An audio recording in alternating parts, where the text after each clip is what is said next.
donc, eh bien, avec vous, Laurence, on va pouvoir balayer ces différents outils disponibles. Oui. Merci beaucoup.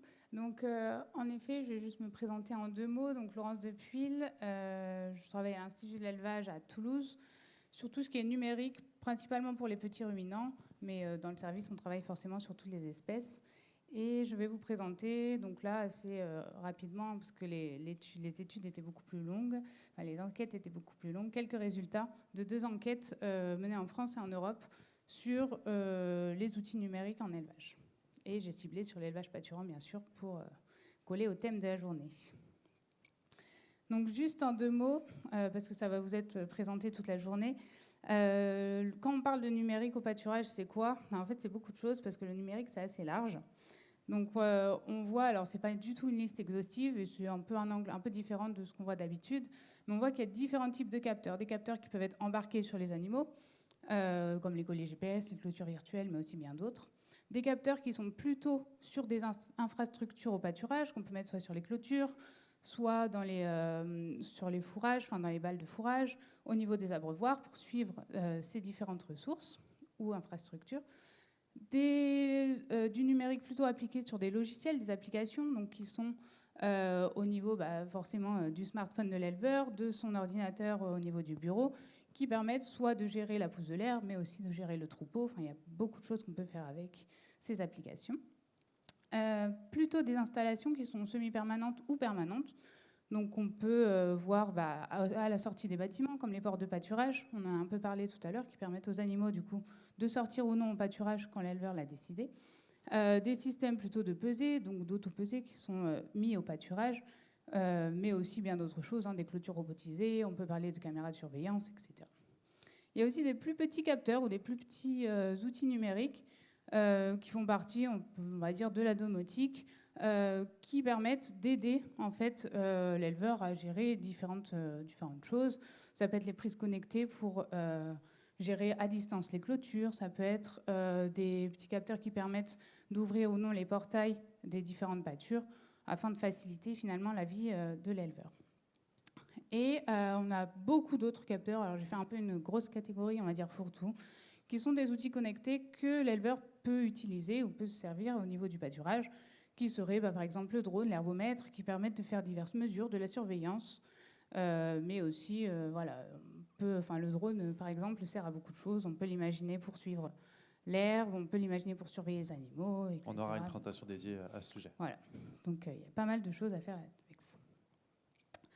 On va plus se centrer du coup sur comment sont adoptées ces technologies en France et où est-ce qu'on en est finalement au niveau français et comment sont équipés les éleveurs. Donc on sait aujourd'hui qu'il y a une utilisation croissante des technologies numériques en élevage, c'est pas nouveau, ça fait déjà plus de 20 ans. Mais on sait aussi qu'au niveau du pâturage, c'est toujours un peu à la traîne et qu'on a quand même moins de technologies, en tout cas moins de systèmes équipés quand on a du pâturage. Je vous en reparlerai un petit peu plus en détail après. On sait aussi que le numérique, on nous l'a dit avant, a différents impacts et permet de relever des challenges et des défis. Je vais passer assez vite là-dessus parce qu'on a eu quand même une présentation assez complète avant, donc on ne va pas repasser du temps là-dessus. On sait donc, nous, au niveau de l'Institut de l'élevage, on sait aussi qu'il n'y avait pas beaucoup d'enquêtes au niveau de l'équipement des éleveurs. On avait une enquête qui datait de 2015, mais uniquement en bovin-lait, sur le numérique et les éleveurs. Donc on a fait une enquête en 2023 pour connaître les tendances d'adoption des outils numériques en France.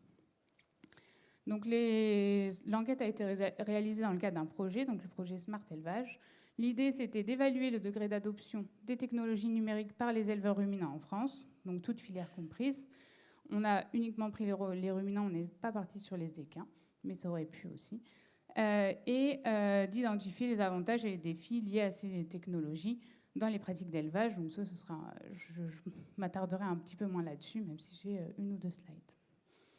Juste pour vous remettre le contexte, l'enquête a été réalisée en ligne, distribuée à une base de données d'éleveurs via un institut de sondage afin de toucher le maximum d'éleveurs et d'avoir une diversité. Je vous ai mis ici le nombre d'enquêtés. Donc on est autour de 2000 éleveurs. Si vous voulez la répartition au niveau national, vous pouvez la voir sur le site Smart Élevage, on a essayé de respecter finalement les bassins de production pour avoir une représentativité la meilleure possible. Même si bien sûr, comme dans toute enquête, il existe des biais et on n'est jamais parfait. Au niveau de l'enquête, donc il y avait 5 parties.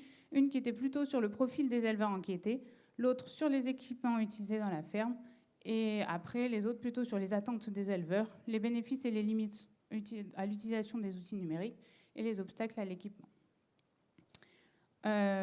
Pour entrer directement dans les chiffres, donc au niveau du niveau d'équipement, on voit qu'on a des disparités entre les filières, donc on le sait et c'est pas nouveau. Au niveau des outils connectés, on sait que les pourcentages sont plus élevés en filière laitière. C'est-à-dire qu'en bovin lait et en ovin lait, par exemple, on a plus de 90% d'éleveurs qui ont au moins un outil connecté. Donc comme je vous l'ai montré, en fait, un outil connecté, c'est très large, hein. Donc on part du bâton de lecture, on est aussi sur le logiciel de gestion de troupeau. Hors smartphone, on est d'accord? Oui. Hors smartphone, c'est vraiment un outil pour l'élevage. Et là, ce n'est pas pour l'élevage pâturant, c'est pour l'élevage en général. C'est un peu plus bas dans les autres filières, mais on est quand même autour de 80%. Ensuite, au niveau du nombre d'outils, on a des grandes différences. Donc les bovins laits sont largement en tête et les autres filières suivent un peu derrière, mais on est autour de 2 à presque 7 outils pour les bovins laits. Je vous ai dit que le système de production influençait le niveau d'équipement. Alors c'est principalement vrai pour ces 3 filières, donc bovin lait, ovin viande et caprin. On voit, alors selon l'enquête, hein, bien sûr, on n'a pas enquêté tous les éleveurs en France, mais selon cette enquête, on voit que finalement les colonnes qui sont en rouge, c'est qu'on n'a pas d'accès au pâturage, celles qui sont en vert, c'est qu'on a un accès au pâturage. Et donc les éleveurs qui ont un système pâturant ont en moyenne quasi 2 fois moins de technologie sur leur ferme que les systèmes qui sont non pâturants. Donc pourquoi? Il y a pas mal de raisons. Je ne l'ai pas forcément mis sur les slides, et puis vous en verrez aussi sûrement au cours de la journée, et on le verra à la fin. C'est surtout par rapport à la connectivité, parce que ça reste quand même un gros souci en France, même si c'est de mieux en mieux. Et après, on va dire les pratiques plus courantes, aussi sur l'installation de ces capteurs, en fait, parce que dans un bâtiment, c'est plus facile d'installer un capteur, puisqu'on a des infrastructures, alors que dehors, comme l'a dit Jean-Baptiste juste avant, il y a la mobilité des animaux, on n'est pas toujours sur les mêmes parcelles, et du coup, c'est plus compliqué. On imagine aussi que ce n'est pas tout à fait les mêmes profils d'éleveurs, avec une appétence peut-être plus ou moins forte vis-à-vis du numérique, ou une volonté de percevoir une valeur que pourrait leur apporter le numérique ou pas. Oui, c'est tout à fait possible, même s'il y a aussi dans les éleveurs pâturants des éleveurs qui sont hyper connectés et qui veulent être connectés. Mais en effet, il y a aussi, on va dire, je ne sais pas si c'est l'extrême, mais l'autre penchant d'éleveurs qui sont plutôt, je ne sais pas si c'est anti-numérique, mais en tout cas moins de numérique et le moins possible pour élever les animaux. Donc là, je vous ai un peu synthétisé, alors en 2 diapos, parce que ça ne passait pas sur une, les technos qui sont liés au pâturage et qui ont été enquêtés. Donc ça fait beaucoup de chiffres, mais rassurez-vous, on ne va pas tout passer en revue, hein. L'idée, c'est de voir je vous ai mis des couleurs plus foncées pour les pourcentages les plus élevés. Et on voit qu'en fait, sur toutes les filières, on a la station météo qui est quand même l'outil le plus courant en fait en ferme, parce que c'est quelque chose qui existe depuis longtemps, qui est facile, qui n'est pas uniquement utilisé pour l'élevage, mais aussi pour les cultures, etc. Donc c'est un outil connecté qui est quasi standardisé finalement dans les fermes, même si on reste autour de 15% d'adoption, hein, on n'est pas non plus à 100%. Juste pour vous expliquer, je n'ai pas expliqué les 2 colonnes. Donc la première, c'est l'équipement des éleveurs. Donc c'est les éleveurs qui ont répondu qui étaient équipés de cette technologie. Et en gris, c'est le souhait d'adoption. Donc on voit que même s'il y a quand même autour de 15% d'éleveurs qui sont équipés, on a quasi à chaque fois 30% d'éleveurs qui souhaiteraient s'équiper d'une station météo. On a les mêmes choses donc, pour les autres lignes. Un deuxième outil qui est assez plébiscité en ce moment, c'est le drone. Donc on est en général entre 6 et arrondir à 10% d'éleveurs qui sont équipés. Équipés ne veut pas dire qu'ils l'utilisent, mais bon, ils sont équipés. Même si aujourd'hui, il y en a de plus en plus qui l'utilisent, ça n'a pas toujours été vrai, notamment pour le drone. Mais c'est vrai aussi pour d'autres technologies, hein. C'est facile d'acheter un capteur, l'utiliser, ça peut être plus difficile parce qu'on ne s'est pas forcément posé toutes les bonnes questions ou parce qu'il y a des contraintes qu'on n'avait pas forcément anticipées. Et pareil pour le drone, on a quand même entre 15 et 22-23% d'éleveurs qui souhaiteraient acquérir cette technologie. On voit pour les porcs de pâturage, alors ça n'existe pas dans les autres filières, donc c'est pour ça qu'on a des pourcentages assez faibles, enfin ça n'existe pas, ou alors ça peut être adapté, mais c'est principalement en bovin lait, donc c'est pour ça qu'on le voit ici. Et au niveau des clôtures connectées, c'est un capteur qui se développe, hein, fait partie, alors je ne sais pas si on l'appelle low-tech, capteur, domotique, on peut prendre un peu les noms qu'on veut, mais en tout cas des capteurs assez simples qui finalement permettent d'aider les éleveurs à suivre leurs infrastructures, suivre le pâturage, et les clôtures connectées en font partie. Et on voit ici aussi qu'il y a une trentaine de pourcents d'éleveurs qui souhaiteraient investir là-dedans. Je vous ai juste remis quelques technologies qui sont un peu plus, on va dire, loin du pâturage, mais qui peuvent être en lien. C'est tout ce qui est, donc ici, cage de pesée. Donc là, on est plutôt en bâtiment, donc c'est plutôt pour le suivi des animaux, mais on peut l'imaginer après, avec des évolutions, l'avoir au pâturage. Tout ce qui est caméra, on n'a pas fait la différence entre en bâtiment et en extérieur, mais c'est aussi une techno qui est assez plébiscitée, en tout cas, assez installée, parce que c'est assez facile de l'installer, finalement, quand même, et de plus en plus plébiscitée, parce que, notamment avec toutes les méthodes d'intelligence artificielle, on peut imaginer pas mal de choses pour le futur. Voilà, après, détection des chaleurs, on ne va pas forcément en parler. Prise connectée, c'est un peu dans le même sens que les clôtures connectées. Des petits capteurs qui peuvent aider les éleveurs, finalement, au quotidien et qui ne coûtent pas forcément très cher, mais sont plutôt faciles d'utilisation. En parallèle de cette enquête, donc à peu près au même moment, il y a eu une deuxième enquête, donc là, au niveau européen. Donc, ce n'est pas tout à fait sur les mêmes questions, mais je veux juste vous montrer un ou deux résultats. Donc là, c'est la présentation du projet. Je ne vais pas forcément m'étendre dessus. Vous avez ici les pays qui ont participé à cette enquête. Je vous les ai remis après. Ce projet européen SMART est terminé, mais c'était un réseau européen autour de l'élevage de précision. Rapidement, une petite slide de contexte sur l'enquête. Donc là, sur les pays répondants, donc on voit que la France a quand même une grande part. Oui, je n'ai pas spécifié, pardon. On est sur les filières petits ruminants, donc là-dedans, on n'a pas les bovins. On est sur les filières ovin lait, ovin viande et caprin, donc de ces pays-là. Et je vous ai juste mis une question qui a été posée aux éleveurs sans prendre en compte le prix des technologies. Quelles technologies trouvez-vous les plus utiles pour votre exploitation? Et on voit qu'il y a quand même des technologies qui sortent et qui sont en lien avec le pâturage. Alors les colliers de clôture virtuelle sont assez phares, même s'ils sont difficiles à trouver et encore très très chers. Mais c'est une technologie qui fait un peu rêver les éleveurs finalement. Les caméras de surveillance qui sont toujours là et qui, que ce soit au niveau français ou européen, sont présentes et le resteront, je pense. Et tout ce qui est collier connecté, collier GPS, herbomètre connecté, qui sont des technologies qui sont qui sont connues et courantes, mais finalement pas aussi utilisées que ce qu'on peut imaginer, notamment en France, mais qui sont quand même, on va dire, jugées utiles. On aura un retour d'expérience sur le sujet qui peut expliquer peut-être pourquoi c'est un positionnement un peu au milieu. Parfait. Et du coup, le drone qui est un peu derrière, parce que le drone, c'est un peu compliqué, c'est sympa, mais on ne sait pas trop quoi en faire. Ça peut servir dans certaines situations, c'est compliqué dans d'autres, il y a une réglementation autour. Peut-être que la notion de pilotage, le pilotage du drone est peut-être moins évidente. Oui, c'est ça, et puis ça a été, après on en reparlera peut-être dans la journée, donc je ne vais pas m'étendre dessus, mais ça a été difficile de piloter un drone, ça devient plus facile, mais ça a quand même, il traîne un peu ses pots cassés aussi.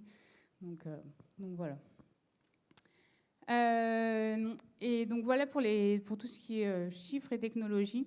Je vais juste passer quelques minutes sur tout ce qui est bénéfices et limites, et ensuite obstacles à l'utilisation de ces outils. Donc ça reste global, mais c'est totalement vrai pour les systèmes numériques, pour les outils numériques au pâturage. Les bénéfices de ces outils, on le sait depuis longtemps, mais c'est confirmé, c'est toujours confirmé. Le principal bénéfice, c'est le gain de temps. C'est ce qui ressort quasi tout le temps, hein, entre le gain de temps et le gain de confort de travail. Quand on parle aux éleveurs, quand on fait des enquêtes, c'est les deux qui ressortent vraiment en top liste.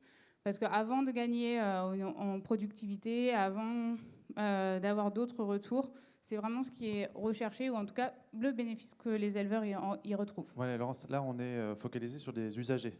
Oui. Hein, c'est bien les usagers qui expriment leurs bénéfices, leurs limites liées à l'utilisation de ces outils. Ce n'est pas forcément l'outil qui apporte en première intention ce bénéfice. Ce qu'ils perçoivent, eux, de leur propre utilisation. C'est ça.